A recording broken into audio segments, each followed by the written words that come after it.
things that had occurred in the surrounding country during the past 50 years. He became 18. The war broke out, and he enlisted as a gob and polished brass in the Charleston Navy Yard for a year. Then, by way of variety, he went north and polished brass in the Brooklyn Navy Yard for a year. When the war was over, he came home. He was 21. His trousers were too short and too tight.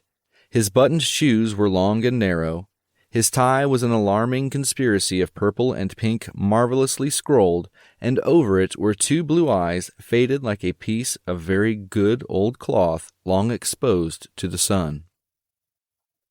In the twilight of one April evening, when a soft gray had drifted down along the cotton fields and over the sultry town, he was a vague figure leaning against a board fence, whistling and gazing at the moon's rim above the lights of Jackson Street. His mind was working persistently on a problem that had held his attention for an hour. The Jelly Bean had been invited to a party. Back in the days when all the boys had detested all the girls, Clark Darrow and Jim had sat side by side in school. But while Jim's social aspirations had died in the oily air of the garage, Clark had alternately fallen in and out of love, gone to college, taken to drink, given it up, and in short, become one of the best beaux of the town. Nevertheless, Clark and Jim had retained a friendship that, though casual, was perfectly definite.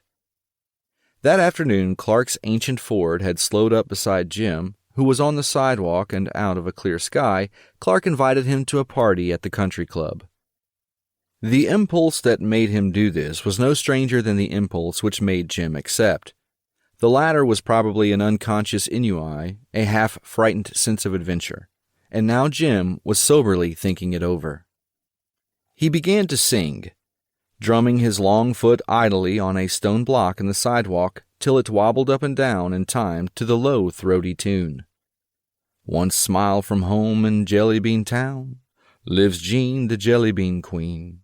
She loves her dice and treats 'em nice. No dice would treat her mean. He broke off and agitated the sidewalk to a bumpy gallop. "Daggone," he muttered half aloud.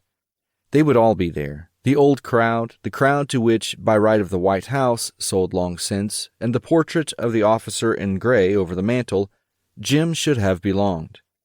But that crowd had grown up together into a tight little set as gradually as the girls' dresses had lengthened inch by inch, as definitely as the boys' trousers had dropped suddenly to their ankles. And to that society of first names and dead puppy loves, Jim was an outsider, a running mate of poor whites. Most of the men knew him condescendingly. He tipped his hat to 3 or 4 girls. That was all. When the dusk had thickened into a blue setting for the moon, he walked through the hot, pleasantly pungent town to Jackson Street. The stores were closing, and the last shoppers were drifting homeward, as if borne on the dreamy revolution of a slow merry-go-round.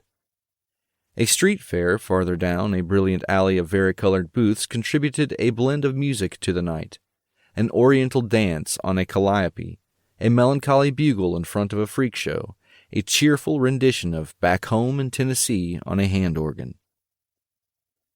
The Jelly Bean stopped in a store and bought a collar.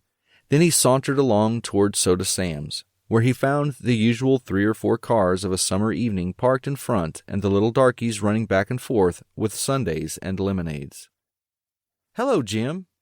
It was a voice at his elbow. Joe Ewing, sitting in an automobile.